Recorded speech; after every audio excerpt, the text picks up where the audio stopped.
As the sirens wailed in the distance and the shadows swallowed the last trace of daylight, Alex finally thought the nightmare was over, until the phone in his pocket buzzed with a single message that made his blood turn to ice.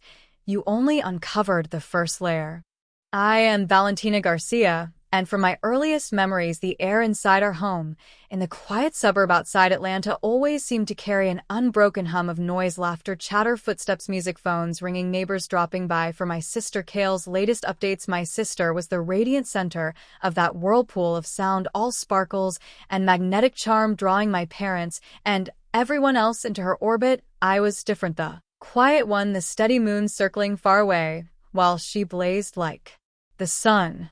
Our living room was her stage, with the pop music pulsing from her phone speakers and my parents leaning in to hear every detail about her new outfits or her latest TikTok dance. I would be tucked into a corner, notebook in hand, solving math problems or sketching small plans for the future. I dreamed of a life I could build on my something solid and unshakable. When I was 12, I began babysitting children in the neighborhood, collecting my small earnings and hiding them inside a shoebox under my bed. By high school, I was tutoring classmates in algebra, the shoebox swelling with carefully folded bills. My goal was clear. I wanted a laptop of my own so I could study without waiting in line at the crowded public library. Kale's world was entirely different. She floated through life on a warm current of indulgence, slipping into the newest fast fashion trend or holding out her hand for the latest phone. My mother would beam, telling her she deserved it, while my father would hand over his card with an approving nod. When birthdays came, she would be surrounded by glitter and noise, tearing open earrings and handbags while I tucked envelopes of cash into my desk drawer, thinking of the laptop that would be mine. My father once noticed my savings and asked what I was planning to buy. I told him, and for a brief moment, there was pride in his voice, but his eyes were already drifting away as Kale burst into the room with a dramatic retelling of her cheer squad's latest fight. My moment was gone.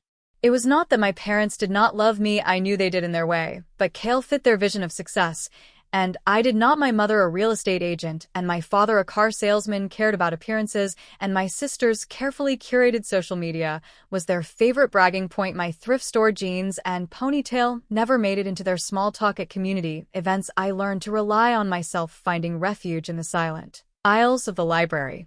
By the time I reached high school, I had become relentless in my focus on college. My nights were spent polishing essays and applying for scholarships. My effort paid off. When I received a full ride to Georgia Tech, I ran into the living room holding the acceptance letter, my heart racing, but my mother was adjusting Kale's pose for a selfie, and my father was buried in car listings. Their polite good job felt like a formality. I took the letter to my room and promised myself this was only the beginning. Kale barely passed high school, and when she brought home a report card of CS, I thought my parents might finally be honest with her. Instead, my mother hugged her and told her she was special in other ways. My father agreed, calling her princess. I felt the unfairness like a weight in my chest, but I swallowed it. College was my way out. At Georgia Tech, I found my people, those who thrived on hard work and ideas. I buried myself in code and projects. The campus became my home, and when I graduated with honors, I joined a fast-growing tech startup in downtown Atlanta. Signing the offer letter felt like stepping into my skin. I moved into a one-bedroom condo with a view of the skyline. It was small, but every detail was mine, paid for with my savings and a company discount program. I imagined the cozy reading nook and late-night work desk. I called my parents to share the news, but they were distracted by Kale's latest mall trip. My pride dimmed, but I kept moving forward. The startup consumed me in the best way. With each deadline, I grew sharper and more confident. Within a year, I was promoted to project manager. My call home to share the news ended with another story about Kale's influencer deals. The pattern was familiar by then, their dismissal only fueling my drive. Kale's world was about appearances, and she thrived in it. She chased clout, and my parents fed it, funding her outfits, photo shoots, and trips. When she barely graduated, they threw her a party like it was a national holiday. I stayed quiet. Then she met Charles Brooks, a wealthy heir to a real estate empire, and within months, they were engaged. My parents treated it like their own victory. The wedding was a lavish display of Southern glamour. I stood in my simple dress, feeling like an outsider. I decided to host a condo warming party inviting coworkers and family. Marcus and Leia from my team arrived with wine and warmth. My family arrived later, and Kale scanned my thrifted couch with a smirk, calling it cute for now. My parents ignored Marcus's toast to my promotion to tell another story about Kale's jewelry brand deal. I smiled through the evening, but a quiet resentment had settled deeper in my chest. Not long after Charles left her, she returned to my parents' house in full dramatic form, smashing vases and demanding shopping sprees. My parents rushed to comfort her, and I kept my distance, focusing on work. I landed a major client and called home, only to be reminded I should be a good sister.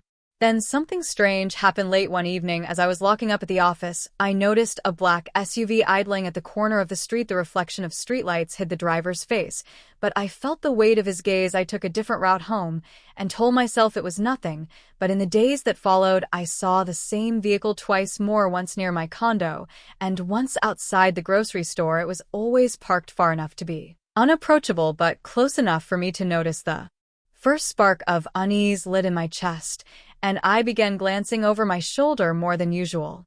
Before I could make sense of it, my company announced a contest, and I won an all-expenses-paid 5-month cruise around the world. It felt like the universe was opening a door for me. I called my parents to share the news, but my mother told me to give the ticket to Kale, who needed cheering up after her breakup. My father agreed, calling me selfish. When I refused, I hung up shaking and made my plans to go. The cruise was beyond anything I had dreamed. Markets in Cape Town, sunsets in Amalfi, hiking in New Zealand for 5 months. I was just Valentina. I made friends among the passengers, including a software engineer named Ethan, who shared my love for hiking and quiet conversations beneath the stars. We exchanged stories about our families and dreams, his easy humor softening something in me I had not realized was tense. But even in those moments of lightness, the memory of the black SUV lingered like an echo. I never saw it on the trip, but I never stopped thinking about it either. When the ship docked in Savannah, I turned on my phone to only a few missed calls from my parents, nothing from Kale. I drove home feeling lighter until I opened my condo door and found her sprawled on my couch, surrounded by shopping bags and takeout boxes. She told me our mother had given her my spare key. I left to clear my head, but when I reached the parking lot, my SUV was gone. Panic struck. I called my mother, who laughed and told me they had sold it to take Kale shopping and to a spa. My father's voice was cold, telling me, "What's yours is ours." That was the moment something in me shifted, and the unease from months earlier returned with full force, but this time it was mixed with a sharper edge. I was not going to let this go. The weeks after the incident at the dockyard unfolded like an unending storm inside Elena's mind. She replayed every detail over and over. The shadow in the corner of her vision, the echo of hurried footsteps behind her, the gloved hand reaching for the small metal case. She was certain now that whoever had attacked her was connected to the encrypted files Marco had mentioned, the files that held the key to something far bigger than her. But Marco had vanished after that night, and no matter how many messages she left, his phone remained off. In her desperation, she turned to the only person she thought might still be willing to help, Daniel Cade, a seasoned investigative journalist with a reputation for exposing political scandals. They met in a quiet cafe on the edge of the old quarter. Daniel listened without interrupting, his sharp eyes fixed on hers as she told him everything. He took notes on a small leather-bound notebook, occasionally glancing toward the street, as if expecting someone to follow her. When she finally stopped talking, he closed the notebook slowly and said that she needed to understand the risk she was taking. The people she was dealing with were not just criminals. They were tied to powerful figures who could erase her from the city without a trace. Daniel agreed to help, but only if they worked discreetly. That meant no calls from her phone, no emails, no visits to her apartment without him knowing. He gave her a small burner phone and told her to memorize the number before discarding the slip of paper. His tone was calm, but there was something in his eyes that unsettled her, a mixture of urgency and fear that he seemed to be trying to hide. Their investigation began with the case she had been carrying at the dockyard. It had been locked with a code neither she nor Marco knew. Daniel managed to track the case to a shipment originating from a remote island that had been abandoned years ago after a mining project collapsed. The island's name sent a chill down her spine. She remembered her father mentioning it once in hushed tones when she was a child, telling her never to ask about it again. Elena's days turned into a pattern of secret meetings, decoding fragments of information, and constantly checking over her shoulder. At night, she would lie awake in Daniel's spare apartment, where she had taken refuge, listening to the sounds of the city outside and wondering if someone was watching her even then. She found herself growing closer to Daniel, drawn in by his quiet strength and the way he seemed to understand her fears without her having to speak them. But there was also a wall between them, an unspoken barrier that kept him from revealing too much about his past. One evening, as they sifted through old photographs connected to the island, Daniel's hand brushed against hers. For a brief moment, the tension between them shifted into something softer, more vulnerable. But before anything could be said, his phone buzzed with a coded alert. His face changed instantly. He told her to pack a bag. They had to leave right away. Within 30 minutes, they were on the road, heading out of the city in Daniel's old black sedan. The night was heavy with fog, and the headlights carved narrow tunnels of light through the darkness. Elena tried to ask where they were going, but Daniel simply said that if he told her now, she might not want to come. Hours late, they reached a remote coastal town where the air smelled of salt and rust. Daniel led her to a crumbling safe house tucked behind a row of abandoned warehouses. Inside, waiting for them, was Marco. Elena froze at the sight of him. His clothes were worn and his face was thinner, but his eyes still carried the same restless energy. He told her he had been hiding because someone inside their circle had betrayed them. He suspected that the encrypted files were tied to an offshore account holding millions stolen from disaster relief funds, money that could destroy several political careers if exposed. And now the same people wanted to silence anyone who knew about it. As they argued over their next move, a noise outside made them all fall silent. Daniel drew a small pistol from his jacket, while Marco motioned for Elena to stay low. Footsteps crunched on gravel just outside the door, slow and deliberate. Then came the sound of a key turning in the lock. The door opened a fraction, and a shaft of moonlight fell across the floor. The figure that stepped inside was not who Elena expected. It was a woman, tall, dressed in a long black coat, her face partially hidden by the brim of a hat. She closed the door behind her and said Elena's name in a voice that sent a shiver through her. It was the same voice she had heard in a dream weeks ago, a voice she could never forget because it belonged to someone from her past, someone she thought was dead. The air in the room turned cold as the woman removed her hat and stepped closer. Elena's knees weakened. She knew that face. It was her sister Isabella, who had vanished 10 years earlier without explanation. The day after the police investigation seemed to hit another wall, Adrian woke with the unsettling feeling that something was pulling him deeper into a trap he couldn't yet see. The sunlight creeping through the blinds felt sharp and cold. The phone buzzed on the nightstand, and when he reached for it, his heart sank. It was a message from an unknown number. Just 3 words. "You're getting closer." It was impossible to know whether the message was meant to warn him or taunt him. He read it again and again until the letters almost blurred. He wanted to delete it, but he couldn't. Something in his gut told him it mattered. When Sophia came downstairs, still in the oversized cardigan she had worn the night before, she noticed the phone in his hand and the frozen look in his eyes. He told her about the message, and she frowned deeply. "That means whoever this is, they know where we are," she said, her voice low but laced with urgency. Adrian nodded. "And they want me to keep going." Sophia hesitated, her gaze lingering on him a moment too long. "Or, they want to lure you into a place where they can finish what they started." Her words clung to the air between them. Adrian couldn't ignore that possibility, but he also couldn't turn away from it. He had come too far. The only way to end this was to face it. By midday, he decided to follow the one lead still within reach, the old factory near the river that had been abandoned for more than a decade. It had come up twice in the files he had recovered, but no clear connection had been drawn.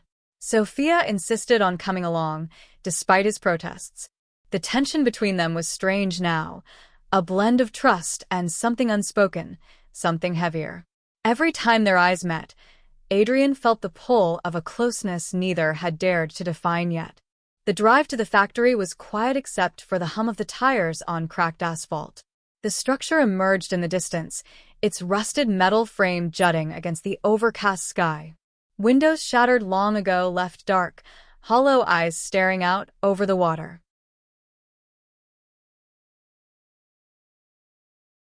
They parked far enough away to avoid drawing attention, but close enough that Adrian could feel the weight of the place pressing down on him. Inside, the air was thick with the smell of old machinery and damp earth.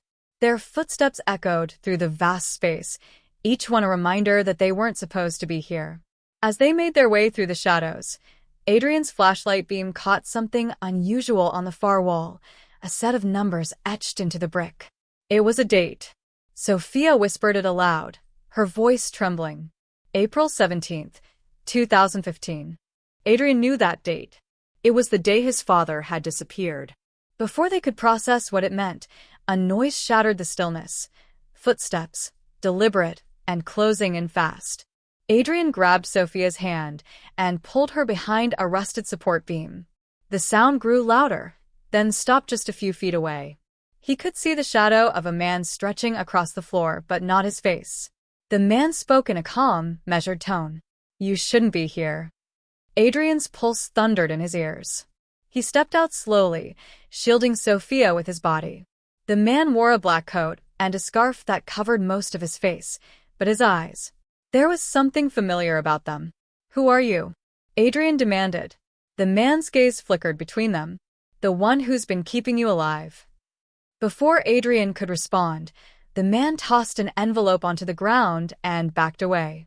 "Open it only when you're ready to hear the truth," he said before vanishing into the maze of shadows.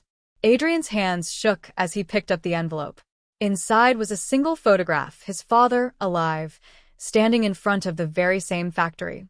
In the corner of the photo, just barely visible, was the silhouette of the man who had just spoken to them. Sophia covered her mouth in shock. "He's alive," she whispered. Adrian didn't speak. His mind was spinning, trying to process what this meant. If his father were alive, then everything he thought he knew, the grief, the unanswered questions, the rage, was built on a lie.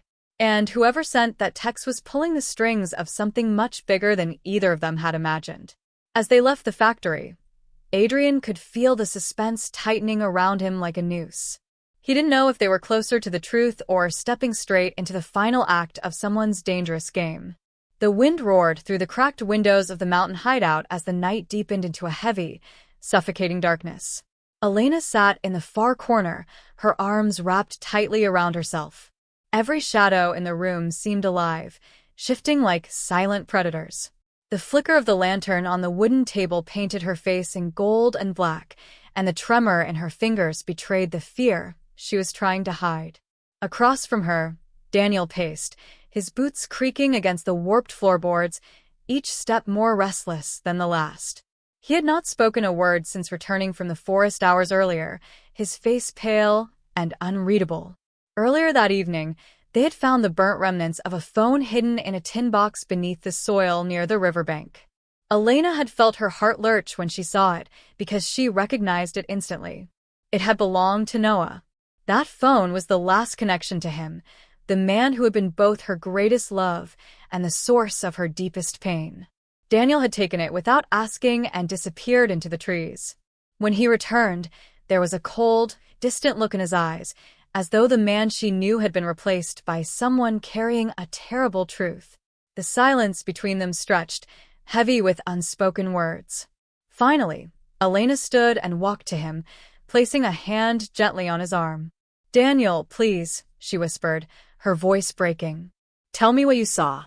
Tell me what you found." For a long moment, he didn't answer, his jaw tightening as though he was holding back a storm.